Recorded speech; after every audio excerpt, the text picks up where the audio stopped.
Ja see aeg, kus inimesed olid nagu meie tehnoloogia tasemest palju kõrgemal, oli ainult paarsada aastat tagasi, maksimaalselt 300 aastat tagasi toimus selle Tartaaria süsteemi hävitamine. Tere armas Fonte Newsi kuulaja vaataja! Fonte News on uudistekanal, kus edastame uudiseid otse allikast ja neid moonutamata. Meie koos ehitame selle Fonte News uudistekanali just selliseks, nagu rahvas seda soovib näha. Iga kuu me teeme ühe intervjuu väga põneva inimesega ja tänaseks vestluskaaslaseks on mul väga tark ja lugupeetud leiutaja, vabamõtleja, ettevõtja Andrus Piil. Tere, Andrus! Tere, Veiko! Andrus Piil on üks väga huvitav meesterahvas, nimelt tema on tegelenud hobi korras ja uudishimust ühe huvitava uurimisega, nimelt tema on tegelenud Tartaaria rahvaste ja Tartaaria kui selle ajastu uurimusega. Ja täna me räägimegi sellest, mida tegelikult koolides ei ole sajandeid õpetatud, millest ei ole ka avalikult räägitud ja see Tartaaria ajast on üks kõige põnevam aeg üldse, et sellest ajast on meie maailma või inimkonna käsutuses tegelikult väga unikaalsed ja loodust, inimese tervist ja kogu inimkonda toetav tehnoloogiad, kuid nendest räägime järjest ükshaaval. Ja esimene küsimus mul ongi, Andrus, sinul, et miks sa selle Tartaaria uurimusega üldse tegelema hakkasid? Kuna mind huvitavad kõik niisugused salastatud asjad, siis see oli lihtsalt paratamatus, et järgi jõuab sinna. Et neid šokke siin on sellest õpetatud ajaloost juba nii palju tulnud, et tõenäoliselt tuleb veel, mida kaugemaks aeg läheb. Aga see Tartaaria aeg on väga huvitav inimeste ajaloo üks etapp. Et meile on õpetatud, et oli pime keskaeg, kus piinati inimesi ja kus oli tehnoloogia oli väga madalal tasemel ja hügieen oli madalal tasemel ja kõik oli nagu, praegu on kõik väga hea, praegu on kõige parem, ärge üldse nurisege, mõelge, mis vanasti oli, siapõiest tehti aknaklaas ja nagu, et võtame ükshaaval ette, et see aeg, kus inimesed olid nagu meie tehnoloogia tasemest palju kõrgemal, oli ainult paarsada aastat tagasi, maksimaalselt 300 aastat tagasi toimus selle Tartaaria süsteemi hävitamine. Aga miks see Tartaaria üldse oli nii salastatud? Miks sellest ei räägitud koolides ja ei räägitud ajaloos? Siiamaani ei räägita, tegelikult me leiame internetis, kes väga tahab otsida kodutööd teha, siis tegelikult internetist juba leiab aina rohkem ka Tartaaria kohta andmeid, aga miks see oli nii salastatud? Just sellepärast, et inimesed olid siis vabad, tõenäoliselt elasid kauem ja nendel oli energia tasuta, transport tasuta, nad liikusid mööda õhku ja kasutasid õhus olevat energiat, nagu meil siin kerge väike mudel on siin selja taga, kuigi see ei ole efektiivne, aga meie ümber on tohutult energiat ja inimesed kõndisid tänavatel meie mõistes palliriietes. See näitab, et neil ei olnud kuskile kiiret, kuskile rohima või orjama kedagi. Neil oli aega ja nad nautisid elu. Ja seda praegu ei saa rääkida inimestele, kes hommikust õhtani ainult panevad mingis rattas, palgapäevast palgapäevani, kas on kuu lõpus raha või ei ole. See paneks inimesed mõtlema, et kuidas varem nii sai ja miks praegu on nii. Et seda ei tohi nagu inimestele lasta praegu selle süsteemi poolt. Kui suurel territooriumil see Tartaaria riik ise tegelikult laius? Nüüd vanade kaartite järgi, kui uurida, siis kaartide peal on need mõjualad.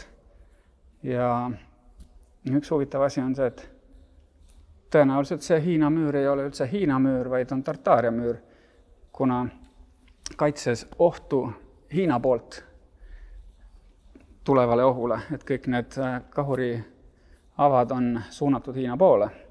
See tähendab, et oht pidi tulema sealt poolt, mitte vastupidi. Seda territooriumi, kogu maailm ei olnud, aga valdav enamus oli Tartaaria impeeriumi mõjuala. Kas Tartaaria on nimetatud siis Tartaaria riigikord või kuidas see välja nägi, oli seal siis mingi kuningas või kes seal valitses või mismoodi see riigikorralduslik kord oli, oled sa teadlik sellest, et kas inimesed olid seal harmoonias, oli seal kõik siuke vabadus, ei olnud sellist seadustikku, reeglistikku, mis nagu ahistaks või diskrimineeriks inimesi? Tõenäoliselt küll, see oli külluse aeg, see ei olnud pime keskaeg, vaid oli hoopis kuldaeg inimestele.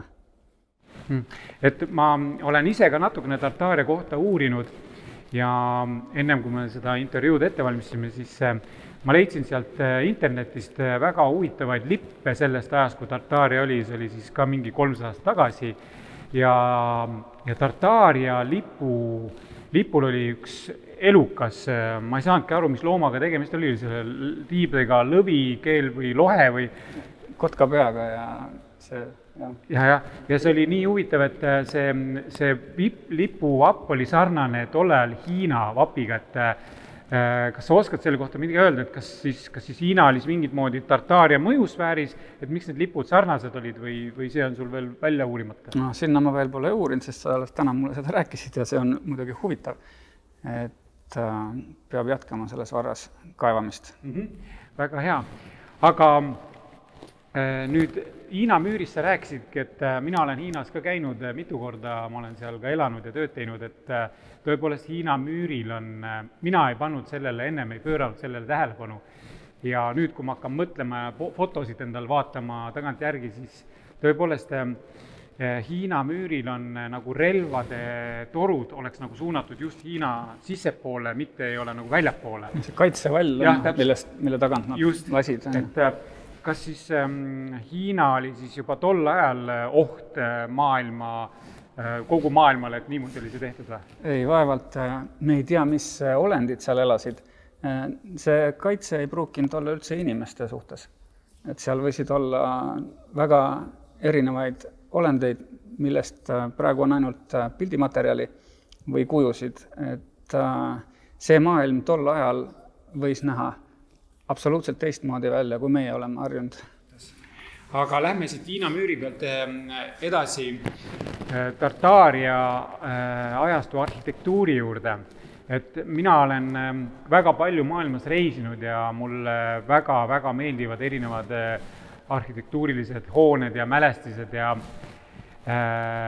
ma olen väga üllatunud olnud, ma olen tegelikult ise ehitusinseneri haridusega ja mina olen mõistatanud, et mismoodi saab ehitada nii peenelt nikerdatud hooned, sambaid, karniise, sellised, et neid hooneid ei tehta meisli ja haamriga ja ma ei tea, ei lihvita sadu aastaid neid ilusaid nikerdisi välja, et on see mingi tehnoloogia, kuidas saadi ehitada sellised asju ja kas on maailmas mingid hooned, mida inimesel tuua näiteks, et mis on tegelikult Tartaaria ajastust?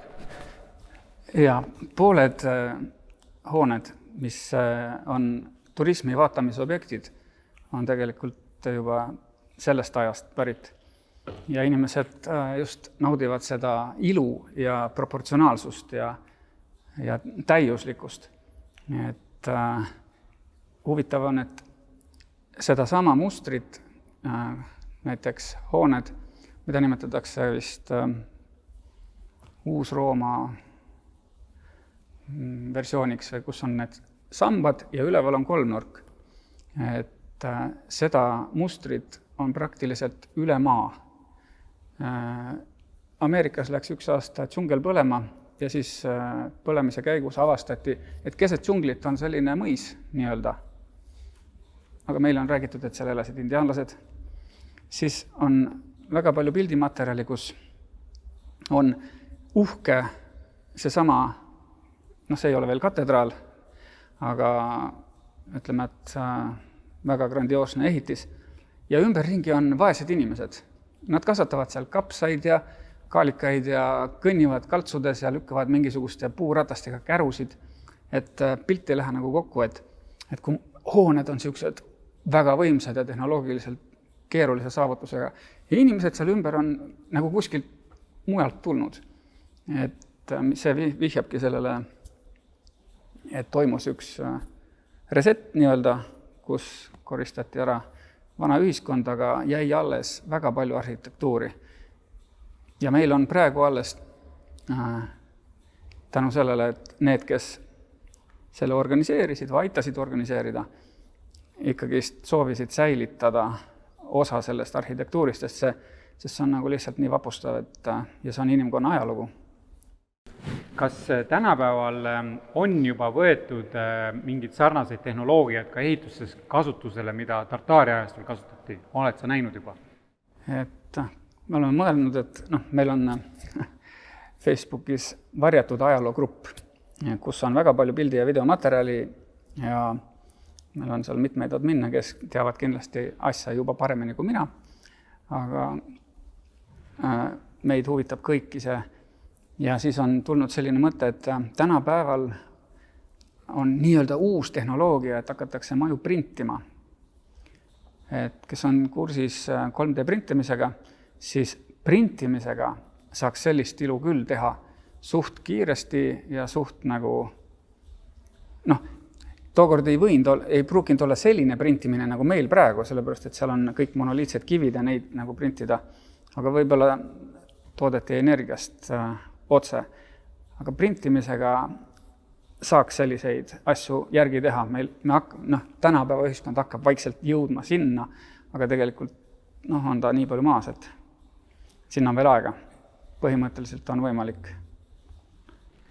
Tulles tagasi selle ehituse poole veel niimoodi, et ma usun, et seal oli selline tehnoloogia tõesti olemas, et kui me võtame näiteks marmor on ehituses väga-väga luksuslik ehitusmaterjal ja kasutatakse lõunamaades rohkem fassaadis ja põrandakatetel ja väljas. Tänavakivi asemel on marmorplaadid ja basseini asju tehakse, marmorseinad, marmorsambad. Tegelikult Tartaaria ajal oli see tehnoloogia selline, et võis nagu täitsa, ma olen näinud neid kujusid, et on tehtud kujud, inimese kuju nii hästi, nii detailselt, nagu oleks päris inimene, nagu täna tehakse vahakujus. Veresooned ja kõik absoluutselt, kui vajutada niimoodi näpuga peale, siis kõik need vajumisjäljed ja kõik see oleks nagu ehe inimene ja niimoodi muudetud marmoriks. Ja. Täielik koopia. See tähendab seda, et see tehnoloogia oli ka, see oli uskumatu, see ei olnud nagu, see tuli kuskil mujal, see tehnoloogia, et ei saanud ju meie maa peal olev inimene, see Tartaaria elanik välja mõelda või tõesti need inimesed olidki nii leidlikud, nad olid ühenduses mingite, ma ei tea, olevustega, et nad said seda luua või mismoodi see, mis sinu andmetel on, mismoodi see toimis? Või käisid sealt kuskilt olendid, käisidki ehitamas siin või andsid lihtsalt tehnoloogia kätte? Ja see kontrast on nii suur, et tõenäoliselt võis niimoodi olla, et see oskused ja teadmised ja isegi võib-olla tehnoloogia tuli kuskilt mujalt, näiteks Antarktika tagant, mis on jälle teine teema. Et aborigeenidel on selline pärand või legend, kus aborigeenid elavad Austraalias ja nemad käisid lõunast vahetamas kaupa, nad andsid loomi olenditele, kes olid kõrged ja valged, tulid lõunast, kus on lumi. Me teame, et Austraalias ei ole kuskil minust lund. Et väidetavalt siis oli ta ühendatud Antarktikaga, sealt tulid mingid olendid, kes andsid taimi ja seemneid ja siis aborigeenid andsid vastu loomi, kes pandi sellistesse läbipaistvatesse mullide sisse, mullid tõusid õhku ja loomad viidi niimoodi hõljuvalt ära. See on ilmselge tehnoloogia kirjeldus, et see ei ole nagu mingi aborigeeni välja mõeldud mull. Nemad kirjeldasid, mida nad nägid oma keelega, aga meie arust on see on kõrgtehnoloogia. See tähendab, et ka kui nad seal suhtlesid Austraalias inimestega, siis see võis olla ka üleilmselt vastavalt nende vastuvõtuvõimele anti nagu siis tehnoloogiaid ja teadmisi edasi. Need teadmised on niivõrd huvitavad, et näiteks inimesed teavad väga paljud, et kirikutes on orelid, väga suured, võimsad orelid.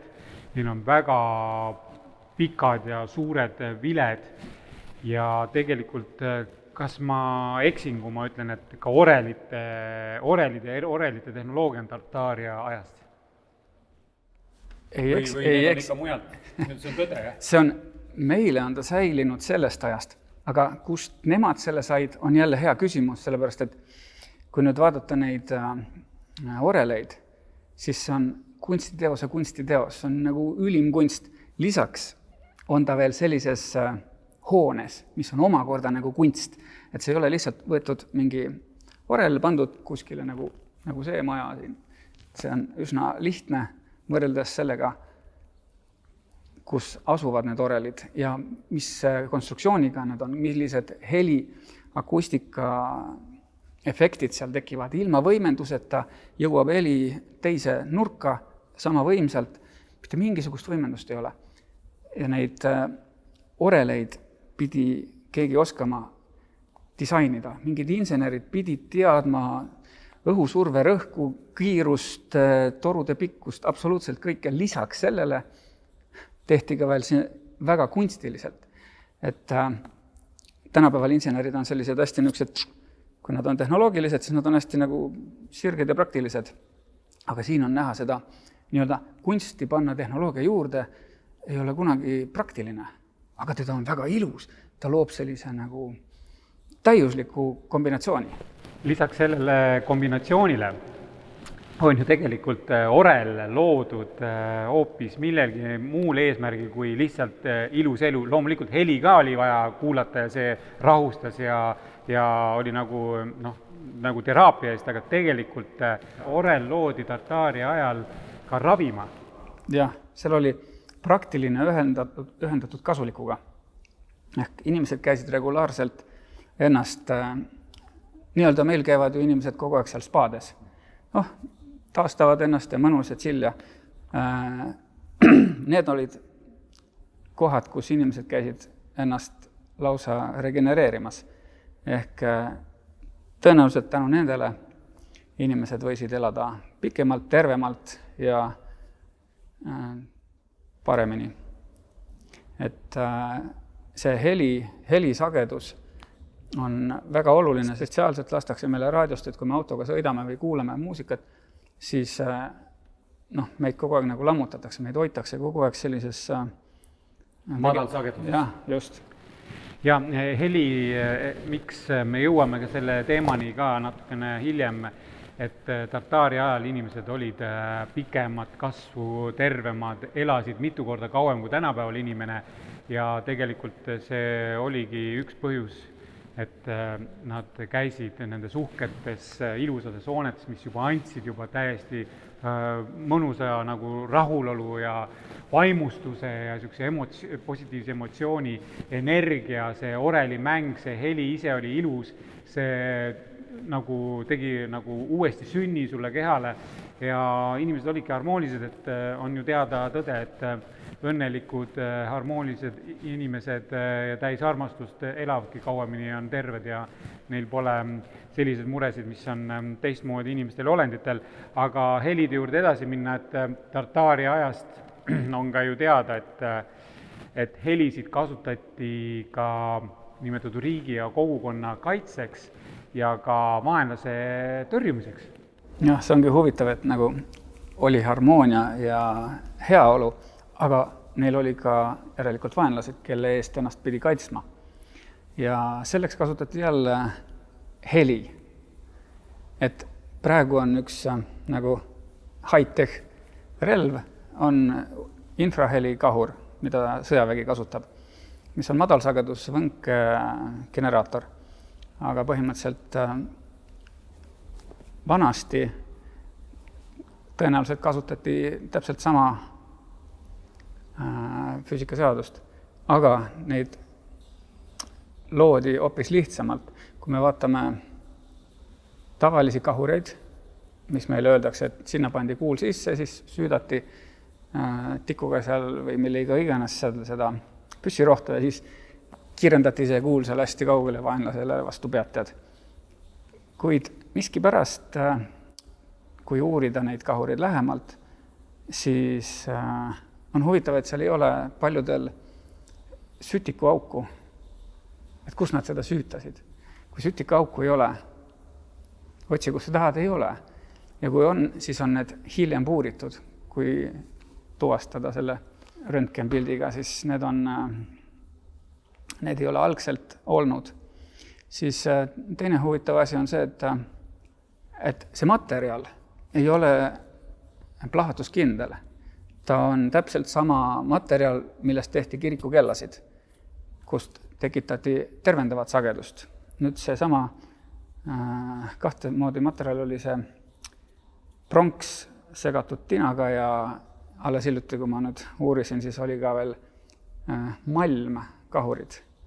Malmi ma tean, meil on need radiaatorid on ja malmist, et kui sa liiga teravalt koputad, siis ta läheb kohe katki. See tähendab seda, et kui ta saab nagu järsu löögi, plahvatus on põhimõtteliselt kiire löök, need malmtorud peaksid lendama ribadeks. Aga malm heliseb hästi.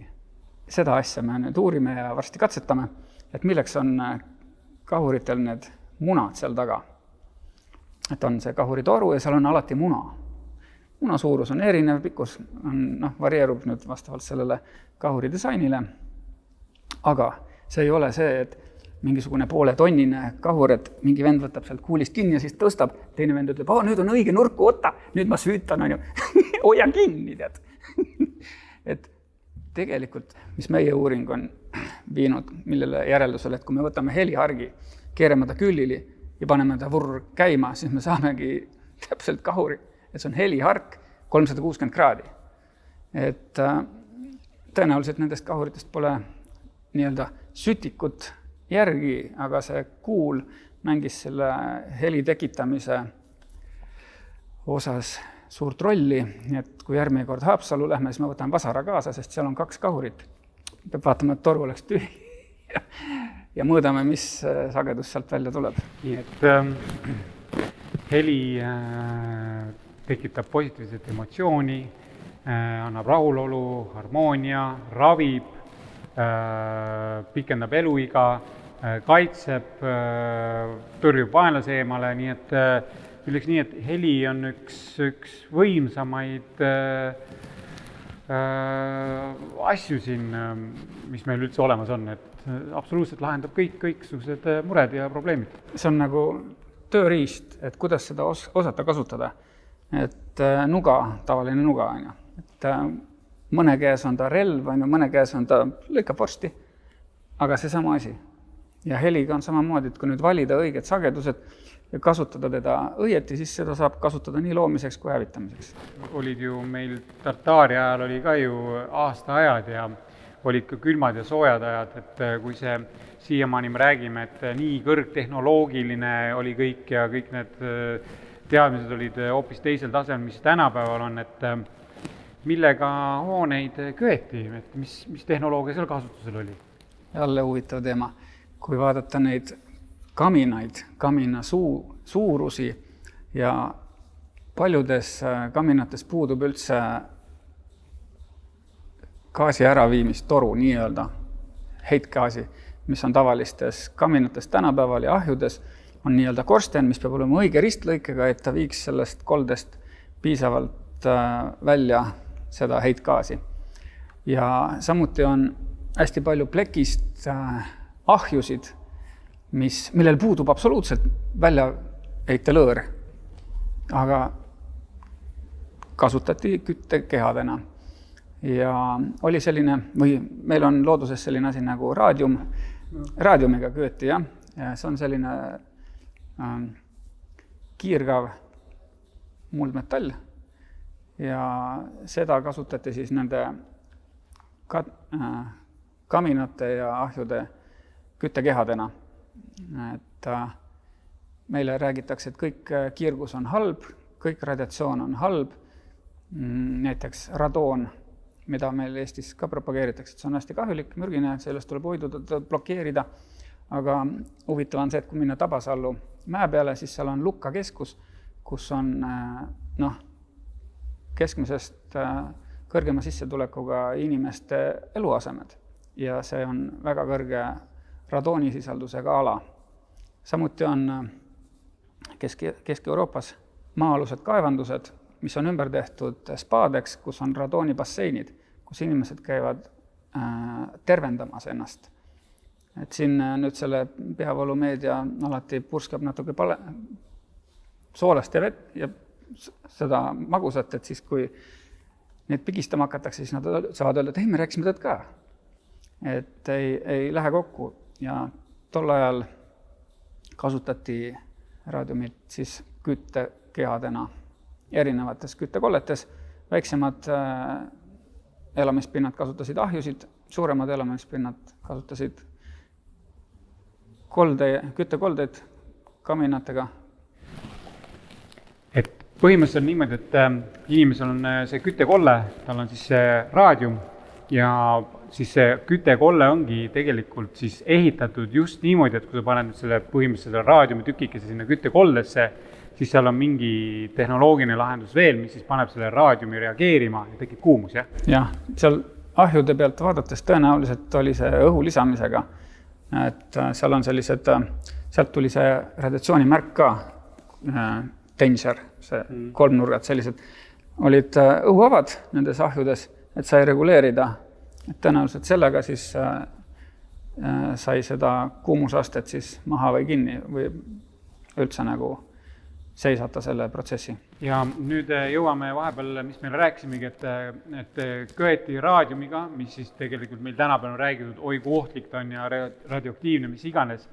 Tegelikult inimesed elasid Tartaaria ajal väga kaua, väga pikaks, väga tervelt polnud haigusi ja tegelikult kui nüüd täna kasutatakse ka seda tehnoloogiat meil hoonete kütmisel, siis armas rahvas kujutad ette, kui palju meil oleks metsasid alles ja meil oleks loodus suur, tugev loodusenergiat külluses, me elaksime hoopis tervemini ja paremini, et me jõuamegi varsti selle oma jutuga sinnamaani, et mis oli selle kõik põhjus, et miks need tehnoloogiad ei ole.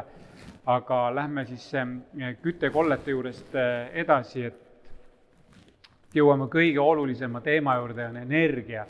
Energia on meie ümber, meie sees on energias, meie mõtted tekitavad impulsist tuleb, hakkab kõik liikuma. Et me ise liigume, tekitame energiat väljaspoole, sissepoole ja meil on seda vaba energiat siin ümberringi nii palju ja sellegi poolest me peame maksma elektrienergia eest, autod sõidavad elektri ja vaba energia asemel diisli või bensiiniga, peame jälle maksma, makse korjatakse selle pealt, et tänapäeval on inimeste elu tehtud nii keeruliseks ja kõik peame kinni maksma, kuigi meil on see energia vabalt käes ja mis on ohutu, absoluutselt ohutu ja ei kahjusta inimestega loodust, aga räägime nüüd sellest vabast energiast seal Tartaarial, et seal ju kõik transpordivahendid ja kõik õhusõidukid oli vaba energia peal ja majad ju, seal ju valgustus kõik oli, võeti kuskilt see elekter. Jah, see võeti, meil on õhus hästi palju energiat. See energia ülejääk tekitab välgu.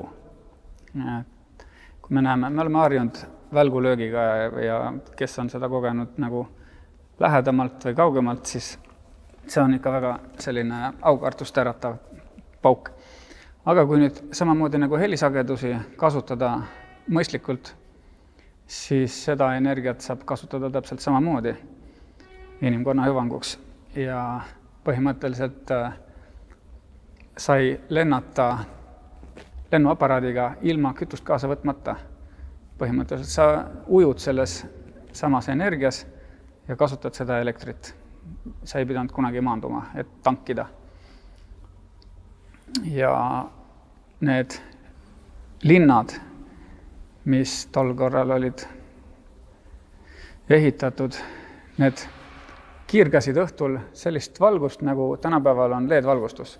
Et kui vaadata neid säilinud pilte, siis tundub, et wow, et kas LED-valgustus on alles nüüd avastatud või on see vanasti vana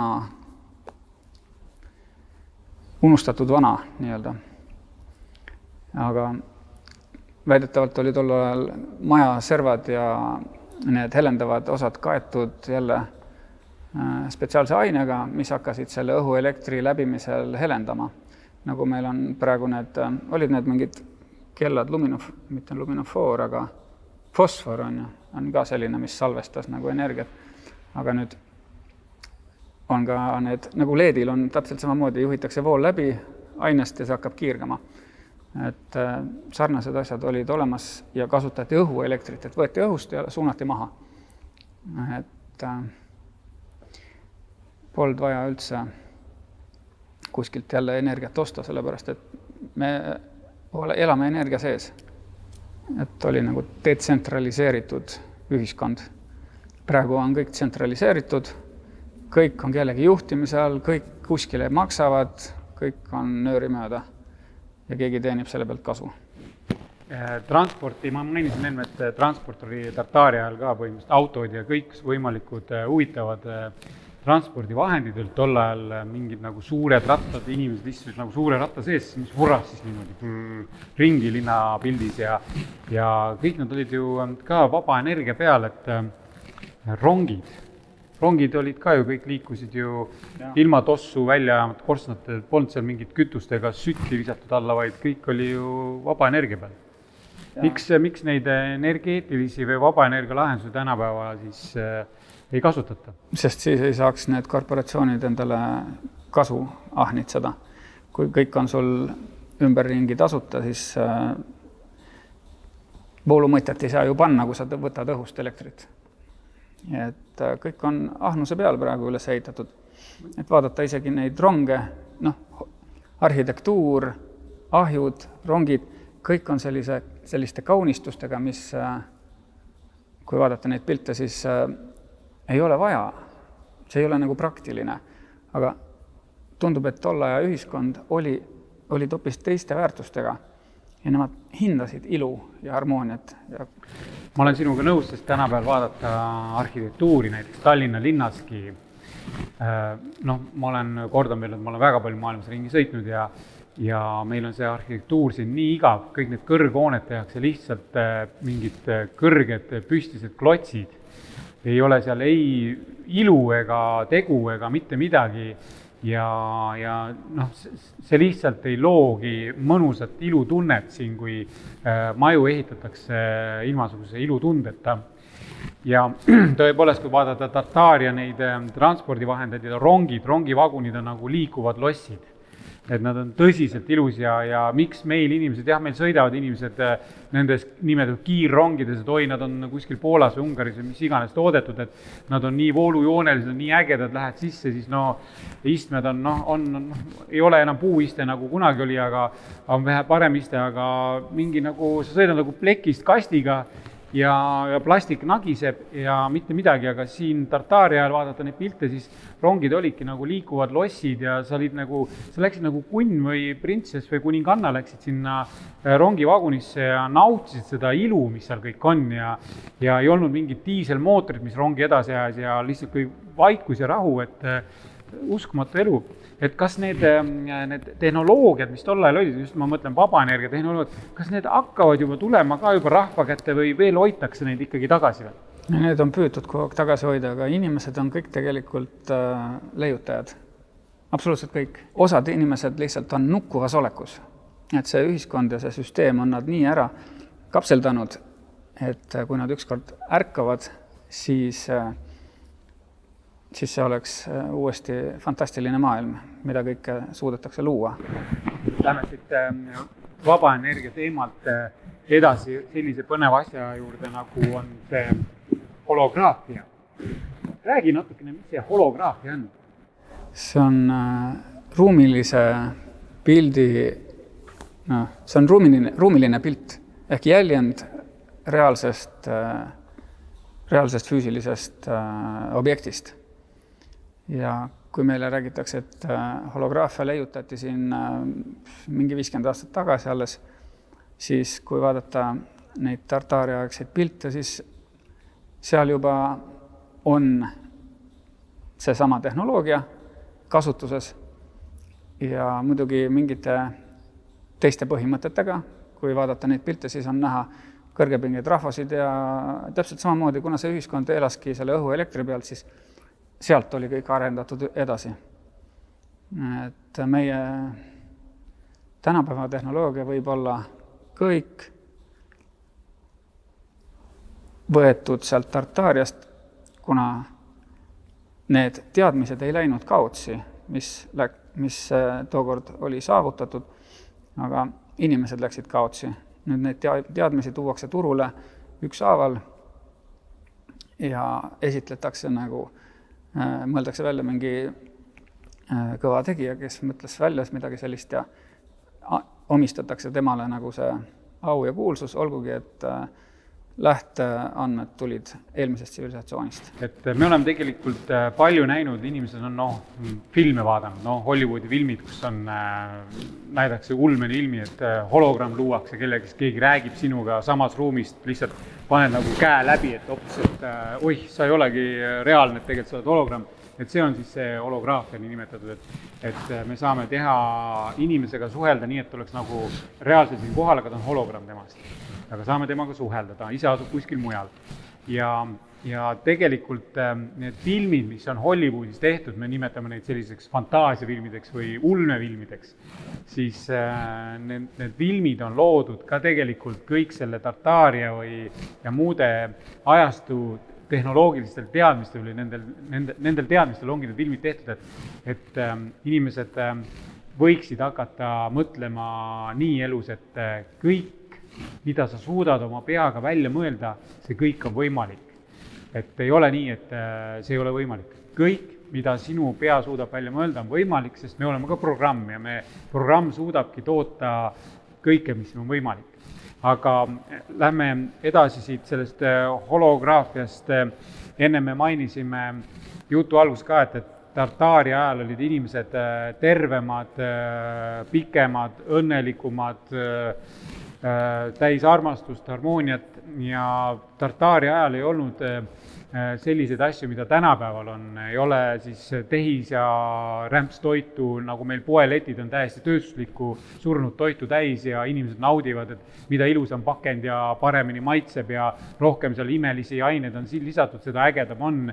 Meil ei olnud, Tartaaria ajal ei olnud kodukeemiat, diiselkütust, ei olnud ravimeid kui sellised, mis on täna kõik apteekid on GMO-d sisaldavad ravimid täis, mis muundavad su DNA-d, RNA-d, kõik nad sul rikuvad ära, sa oled nagu biorobot. Sellel ajal on selliseid asju ja et sa, Andrus, oled siis nõus sellega, et Tartaarial oligi kõik see, nad elasidki siis loodusega nagu harmoonias, et kasutasidki ära looduses täpselt seda, mida loodus ise pakub ja siin, mis universum pakkus, need vabad energiat, muud tehnoloogilised lahendused, mis toetasid inimese tervist ja loodust, nad ei teinud vastupidi, et kuidas teha see kõik nii ruttu võimalikult rahaks ja koguda siis väikse grupi inimese kätte, vaid see pakuti kogu rahvale, et elati sellist elu, mis oligi siis nagu kogukonna sees, et anda kõigepealt kogukonnale kõik see hea, ilus ja mis siis on iga nagu üle jäi, siis seda jagati siis nimetatud võib-olla naaberriikidele või? Jah, väärtushinnangud olid hoopis teised, seal ei olnud vaja trumbata kedagi üle või olla kellegist parem või seal oli üks paljude seast, et sa lõid kaasväärtust, mitte ainuväärtust, et see on minu patent ja see on nüüd kuulub mulle ja kuule, sina seda ei tohi teha, sest minul on patent võetud selle peale, vaid seal jagati tasuta kõike, kuna seal oli, see on nagu normaalne ühiskond, et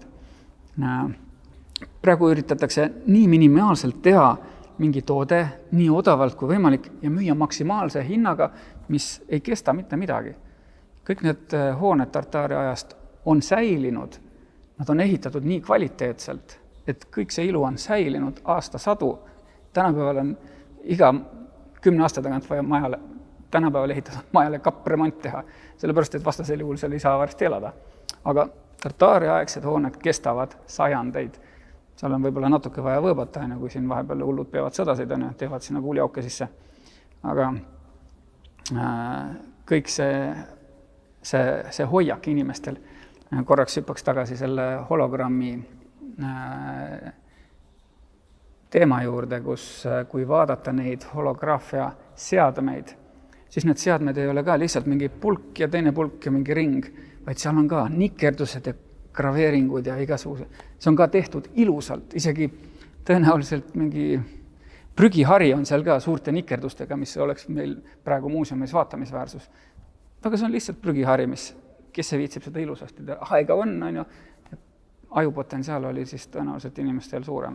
Jah, nagu meil siin selja taga on see välguenergia seade siin, et tegelikult siis Tartaaria inimesed oleks selle teinud, siis oleks see võrestik oliks ka nikerdatud ja väga peened, et tahaks nagu täitsa nagu omale nagu suureks koerapuuriks või selleks garderoobiks või mis iganes, et asjad oleks nagu iluga tehtud ja oleks kõik silmale mõnus vaadata ja nauditav. Sest kui võtta Tartaaria ja maja, küsida tänapäeva ehitajalt hinnapakkumine ja leida spetsialistid, kes kõigepealt projekteeriksid selle, siis veel välja ehitaksid ja veel materjalid ka kvaliteetsed saaksid. See on hindamatu, kõik ehitajad tõstaksid käed püsti, see ei ole võimalik teha. Jah, nad ütlevad, ei ole võimalik. Ei ole võimalik. Aga on olnud võimalik. Ja veel massiliselt, see oli massiline. Ongi jõuame sinna kohta, et kõik see oli ilus, see oli lihtsalt fantastiline, et sellises maailmas, ma arvan, tahaks täna iga teadlik ja terve inimene elada. Aga ikkagi siis, nagu me teame, me ei ole siin maakeral üksi ja me ei ole siin universumis üksi. Ma võin küll eksida, aga minul on selline info, et nii palju, kui on taevas tähti, siis iga täht on mingi universumi süsteem. Et meid on palju ja keegi ikkagi väljaspool seda maakera, siis mingi väga arenenud tehnoloogiaga, väga halb rass või olendid tahtsid selle kõik hävitada ja oli siis seda tekitati siis mingi mudalaviin või mudauputus, et mis juhtus siis, et kõik ära kadus nüüd järsku? See on ka huvitav, et kui näiteks liikuda isegi Tallinnast nüüd selle pilguga, siis on näha selliseid aknakaari maaga tasa ja kui toimuvad üle maailma väljakaevamised, kus linnades tehakse mingit küttetrassi või võetakse ülesse, Peterburist on hästi palju pilte ja praktiliselt igal pool, kus on need vana arhitektuur ja seal tehakse remonti, siis leitakse mitu korrust maa all. Põhimõtteliselt on see, et see ei ole reaalne, et tehakse aken maa alla. Et seal pole ju midagi, et vaatad läbi akna, kuidas mullamutid või vihmaussid roomavad. Et see tähendab seda, et see maapinnas oli madalamal, et see korrus oli veel maa peal ja toimus üleilmne kataklüsm, tõenäoliselt uputus, mis alati kaasab endaga mudalaviine, mudavoogusid, mis jätavad siis hooned tegelikult terveks, aga hõivavad siis mingi paar korrust näiteks hoonest ära. Ja väljakaevamistel on nüüd väga massiliselt tulnud välja selliseid asju. Pildimaterjali on selle kohta netis väga palju ja seda, mis kunagi toimus, kirjeldas üks, see oli vist keegi vene kirjanik tollel ajal elanud, tema see ürik oli alles, kus ta kirjeldas, et õhus lendasid mingid võõrad aparaadid ja korjasid valikuliselt inimesi, katastroof oli juba nagu käes, seal, kas see nüüd pandi tehislikult tööle või aidati sellele kaasa, siis tõenäoliselt aidati kaasa, et nähti inimestes ja inimeste arengus ohtu, et kui vaadati, kuidas inimesed arenevad, siis tõenäoliselt see keegi lõi põnnama ja siis tehti reset, koristati ära täiskasvanud ja lapsed jäeti seemneks, et miski pärast ei hävitatud kõiki ära, et inimkonda on siis vaja säilitada sellises vegetatiivses seisundis, järelikult saadakse neilt midagi, kasutatakse, aga ei lasta tõusta kõrgemale. See meenutab, see mudauputuse situatsioon meenutab praegu nii ehedalt meil seda tekitatud Covidi pandeemiat, sest hetkel on ka niimoodi, et tahetakse siis selle Covidi hirmutamisega ja nimetatud selle vaktsiiniga hävitada ära kõige vanemad inimesed eest, need, kes kardavad eest ära, siis nendega väidetavalt, kes lähevad selle hirmutamisega kaasa, siis nemad ei ole loojad, nad ei suuda oma peaga mõelda, sest nad sõltuvad kellegi teise otsusest ja ka koristatakse nagu eest ära, et nad nagu noored jäetakse nüüd nagu viimaseks otsaks, et kuidagi sarnased asjad. Ja siis tulevad uued õppeprogrammid ja lastakse eetrisse manipuleeritud informatsioon, et mis oli, kui hull see pandeemia oli, kõik inimesed surid tänu sellele hirmsale haigusele. Et see on jälle manipulatsioon, kas seekord läheb läbi, ma loodan väga, et ei lähe, sest tundub, et tuleb ka teistsugust informatsiooni, et meid ka aidatakse selles suhtes praegu.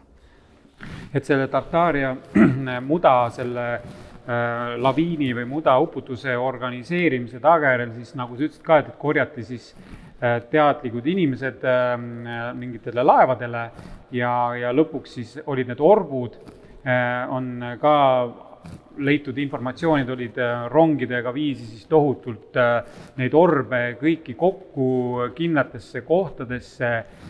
Nagu ma olen aru saanud, et need orbud, see oli uus nagu generatsioon, mis kasvatati, need siis õpetati ümber, et varjama midagi või mis seal oli? Varjama õpetada on nagu raske, aga jätta teadmatusse on palju lihtsam.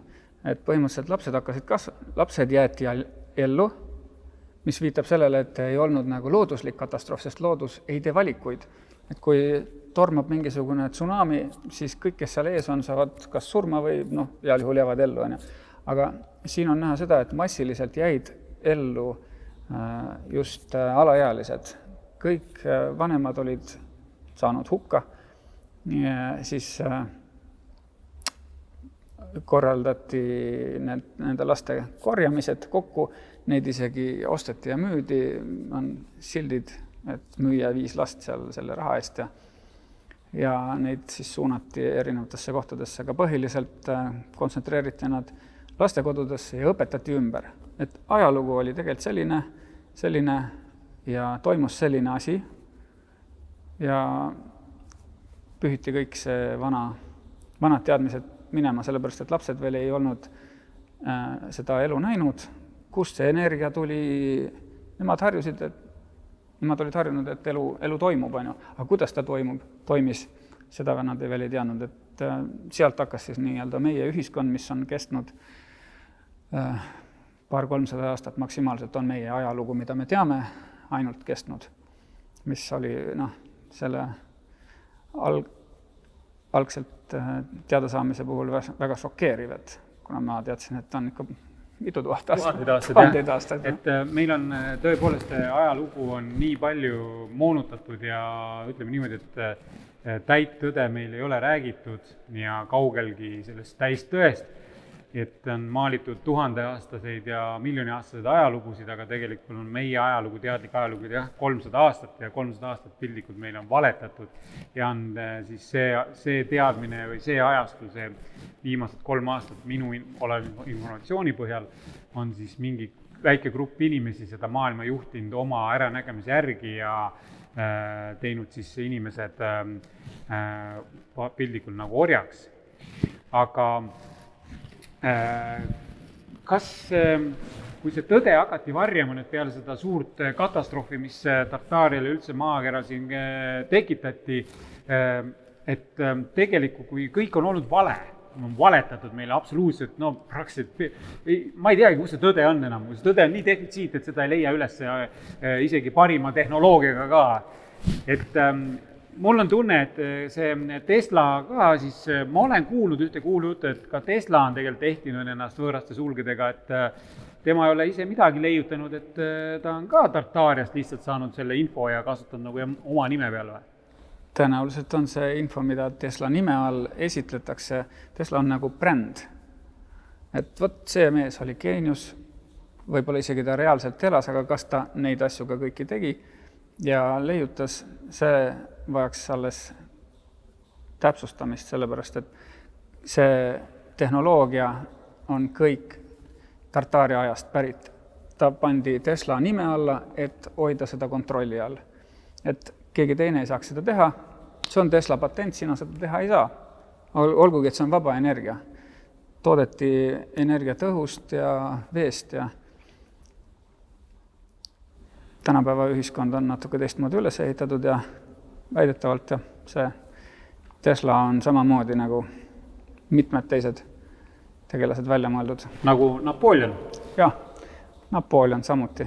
Ja see on samuti teada, et teise maailmasõja ajal olid, no nüüd ma enam ei mäleta, aga mitmed lahingud, kus tulid Nõukogude Liidu kangelased, neid ei eksisteerinudki. Neid lahingud polnud mitte kuskil, seda väepealikku üleüldse ei eksisteerinudki. Aga ajaloogu õpetab, lapsed tõstavad käe, ütlevad õpetajale, vaat näed, siuke värk oli. Ja siin on ju veel ajaloost on meil räägitud, meil on tehtud ju väga-väga palju mitmeid kuulsaid filme sellest suurest laeva katastroofist Titanicu huppumisest, kuigi jälle tundub, et see ka on vale, sest et väga palju infot leiab igaüks ka netist, et Titanicu nagu ei uppunudki, see ei olnudki Titanic, see oli hoopis teise nimega laev ja seal oli hoopis situatsioon hoopis midagi muud. Jah, et ta on ajalehe artiklid, mida saab netist vaadata, kus on kirjas, et selle hukkumise tõttu ei hukkunud või uppumise tõttu ei hukkunud mitte ükski inimene ja väidetavalt oli neid laevasid 3. Et see laev, mis põhja lasti, et tuua see uus rahasüsteem, siis kandis teist nime, mille ma olen praegu lihtsalt selle esinemisega ära unustanud. Väike käeks, aga kes soovib, see võib uurida. Meie selle vestluse eesmärk ongi mitte anda inimestele valmis mälutud vastuseid, mis nagunii jäävad kurku kinni, vaid me genereerime küsimusi ja see, kellel on siin sees midagi päris autentset, see suudab seda ka kasutada ja leiab nendele küsimustele vastused, millele meie juba niikuinii otsime ise ka. Tänan, Andrus, sind põneva vestluse eest, et see Tartaaria aeg on põnev täis lahendamata küsimusi ja teadmisi, avastusi. Sa uurid seda jätkuvalt edasi? Loomulikult, sellepärast, et see on meie reaalne ajalugu, meie esiisade ajalugu. Nii et armas vaba hing, mõtleja ja vaba inimene, et uuri meie info põhjal ise edasi. Meie võib-olla eksisime, võib-olla mitte, sest see on meie tehtud töö, Andruse aastatepikkune uurimine ja kui sa leiad täiendavat infot, võid panna kommentaare pärast selle uudise ilmumise alla YouTube'i kanalisse, kui sa tead midagi enamat, mis ka meid harib. Ja ma olen väga tänulikud, kui sa oled Fonte Newsi kanalil iga päev uute uudiste lugemisel, sest see kanal räägib asjadest otseallikast ja moonutamata. Tänan sind vaatamast, kuulamast, kohtume juba 6 aja pärast. Nägemist!